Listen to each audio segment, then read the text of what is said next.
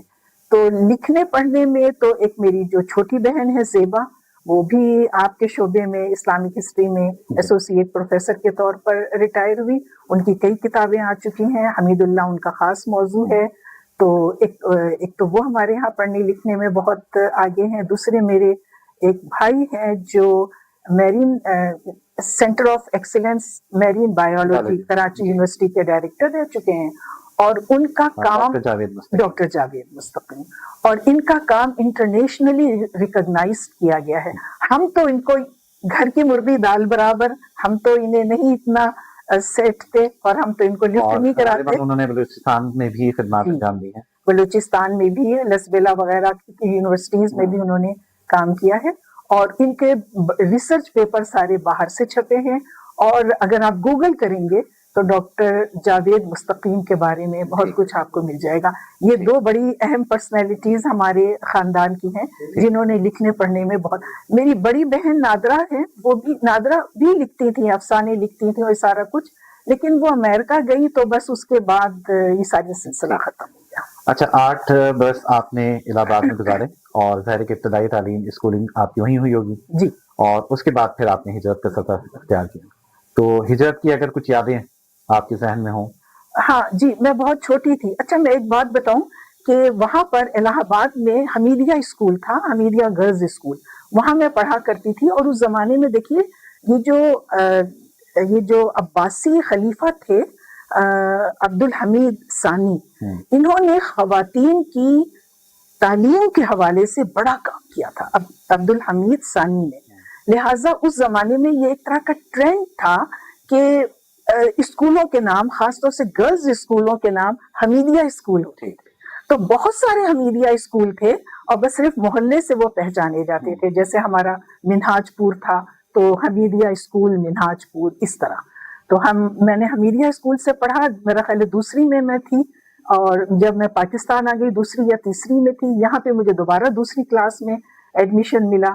پھر سے میری ساری تعلیم جو ہے آپ سمجھیے وہ کراچی سے. اچھا, آپ الہ آباد سے جب پاکستان آئیں تو کراچی میں ہی قیام کیا؟ بس ہم ٹرین سے آئے تھے, جولائی کا مہینہ تھا, میرا خیال ہے 14 یا 16 جولائی تھی, اور ہم لاہور پہنچے تھے ٹرین سے. لاہور میں ہمارے رشتے دار تھے, وہاں ہم 2 دن ٹھہرے اور پھر بذریعہ ٹرین ہم کراچی آ گئے. کراچی اس زمانے میں کیپٹل تھا, لہٰذا مت پوچھیں اس کی رونقیں اور اس کی.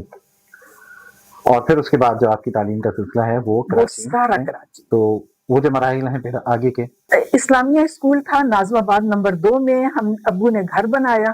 اس سے پہلے ہم مختلف گھروں میں, اپنی خالہ کے گھر میں ہم رہے کچھ وقت, پھر ہم مختلف گھروں میں کرائے میں رہے, اور فائنلی یہ ڈیسائیڈ ہوا کہ ناظم آباد نمبر 2 میں پلاٹ لے کر گھر بنایا جائے اور یہاں پر طرح اقامت ڈالی جائے. تو وہ اس زمانے میں ہم اسکول میں تھے, گھر بہت جلدی بن گیا تھا. میری ایک ڈائری تھی, وہ مجھے نہیں مل رہی تھی, اس انٹرویو سے پہلے میں تلاش میں تھی, ورنہ اس میں نے یہ لکھا تھا کہ اس زمانے میں زمین کس حساب سے فروخت ہوتی تھی اور سیمنٹ کی ایک بوری کتنے روپے کی آتی تھی. یہ مجھے اس زمانے کا کراچی کیسا تھا؟ اس زمانے کے کراچی میں تو کوئی بات ہی نہیں تھی, یعنی کوئی ڈر کوئی خوف نہیں. ہم مزے سے اسکول جایا کرتے تھے. ابھی ہمارے اتنے ایڈوانس ہونے کے باوجود کہ ہمارے بچوں کے پاس موبائل فون ہوتا ہے, ہم خوف زدہ رہتے ہیں کہ ہمارے بچے اسکول گئے واپس آئیں گے, ہمارے اولاد جو ہے وہ گھر سے باہر گئی ہے. ہر 2-4 گھنٹے کے بعد ہم میسج کر کے پوچھ رہے ہوتے ہیں. بھیانک خوف کی صورت بہت پریشان کن صورتحال ہے امن و امان کے حوالے سے. تو ہم ہر وقت, اب تو شکر ہے کہ موبائل ہے بچوں کے پاس, ہمارے پاس, اور یہ موبائل اسی لیے ہے کہ ہم خیریت پوچھتے رہتے ہیں, ہر 2-4 گھنٹے پر میسج میرے بچوں کے لیے جاتے رہتے ہیں. اس زمانے میں ہماری امی کو کوئی پرواہ نہیں ہوتی تھی, ہمیں تیار کیا, ہم خود سے نکل گئے. ہم بہن بھائی مل کر کے جاتے تھے, جب اسکول پیدل جاتے تھے تو ایک محلے کی اور بچے بھی شامل ہو جاتے تھے, ایک گروپ سا بن جاتا تھا, اور ہم باتیں کرتے کھیلتے کودتے اسکول چلے جاتے تھے. اسکول سے پھر گھر آ جاتے تھے, نہ ہمیں کوئی پریشان ہو کے دروازے پہ دیکھنے آتا تھا, کچھ بھی نہیں. اتنا پرسکون ماحول تھا. ہم یونیورسٹی پہنچے اس وقت تک بہت پرسکون. اچھا, اسکول کے بعد college women college, government women college Nazimabad میں نے ایف ایس سی کیا, اور ایف ایس سی کرنے کے میٹرک کے بعد ایف ایس سی کیا, اور ایف ایس سی کے بعد ڈائریکٹ میں کراچی یونیورسٹی آ گئی. وہاں سے میں نے میرے والد کی خواہش پر میں پڑھ رہی تھی میڈیکل, تو میں پری میڈیکل کی اسٹوڈنٹ تھی, لیکن میری اتنی اچھی پرسنٹیج نہیں آئی. میری پرسنٹیج 63 پوائنٹ سم تھنگ تھی, تو یہ نہیں چلتی تھی. اس زمانے میں 70-72 یہ چاہیے ہوتا تھا. تو جب میری اتنی اچھی پرسنٹیج نہیں آئی تو میں نے ابو سے کہا کہ اب مجھے آپ میری مرضی سے پڑھنے دیں. تو ابو نے کہا کہ ٹھیک ہے, اب تم اپنی مرضی سے پڑھ لو. تو کیونکہ میری بڑی بہن میڈیکل میں جا چکی تھی, تو ابو کا یہ خواب کہ میری کوئی بیٹی ڈاکٹر بنے, ابو کا خواب خواہش پوری ہو گئی تھی. تو ابو نے کوئی زیادہ زبردستی نہیں کی, ابو نے کہا ٹھیک ہے. اچھا, آپ نے یونیورسٹی میں ایڈمیشن اسلامی تاریخ میں لیا, اسلام, تو اس میں دلچسپی آپ کی پہلے سے تھی یا؟ ارے بھائی, اسلامک ہسٹری سے یا تاریخ سے میری دلچسپی کا آپ کچھ نہ پوچھیں. اور ایک تو ہم نے پوچھنا پڑے گا. ایک تو ہم نے وہ بہت ناولس پڑھے تھے, نسیم حجازی کے بڑے ناولس پڑھے تھے, جس پر آج کل کچھ دانشور بڑا اعتراض کرتے ہیں کہ ہمارے نوجوانوں کا دماغ خراب کرنے میں نسیم حجازی کا بڑا ہاتھ ہے. میں نہیں سمجھتی. اور اس سے مجھے نا سب سے بڑی بات یہ ہے کہ ایک تو ریڈنگ ہیبٹ, ابن صفی کو پڑھتے تھے, نسیم حجازی کو پڑھتے تھے, ان چیزوں سے ہماری ریڈنگ ہیبٹ بڑی اچھی ہوئی. اور دوسری بات یہ کہ تاریخ سے لگاؤ ہوا, ہماری اپنی تاریخ اتنی اچھی ہے کہ ہمیں کوئی شرمندگی نہیں ہے اپنی تاریخ پر, تو پھر ہمیں کیا پریشانی. ہم اور پھر یہ کہ تاریخ میں نشیب و فراز تو ہوتے ہیں ہر قوم کے, اور قوموں کی تشکیل کے لیے ضروری ہے کہ جو مثبت پہلو ہیں وہ اجاگر کیے جائیں تاکہ ان کے اندر ایک حوصلہ پیدا ہو. میں سمجھتا ہوں کہ جو نسیم حجازی کے ناول ہیں انہوں نے اس حوالے سے بڑا اہم کردار ادا کیا. بالکل, ایک جذبہ نوجوانوں میں پیدا کیا, اور تاریخ سے دلچسپی ذوق اس کا پیدا ہوا. بالکل, میں تو یہی سمجھتی ہوں. تو اس لیے میرے جب ہم ایڈمیشن فارم بھر رہے تھے تو کراچی یونیورسٹی کے ایڈمیشن فارم آپ تو جانتے ہیں اس میں آپشنز ہوتے ہیں 7-8 آپشنز آپ لکھتے ہیں, ٹھیک ہے نا. تو میں نے پہلا آپشن تو اپنی پسند سے اسلامک ہسٹری لکھا. اچھا اس میں سائنس اور آرٹس کا مسئلہ نہیں تھا. اچھا اور دوسرا آپشن ابو کی فرمائش پہ مائکرو بایولوجی لکھا, اور دونوں جگہ میرا ایڈمیشن ہو گیا. تو 2 جگہ ایڈمیشن ہو گیا. تو پھر میں نے ابو سے بات کی تو ابو نے کہا نہیں ہم کچھ نہیں کہیں گے, جو تمہیں کرنا ہے کرو. تو پھر میں نے اسلامک ہسٹری جو آپ کی پہلی ترجیح تھی آپ نے اس کے مطابق اس میں داخلہ لے لیا. اس سیگمنٹ کو ہم یہیں پر ختم کرتے ہیں اور انشاءاللہ آگے اگلے سیگمنٹ میں بات کریں گے.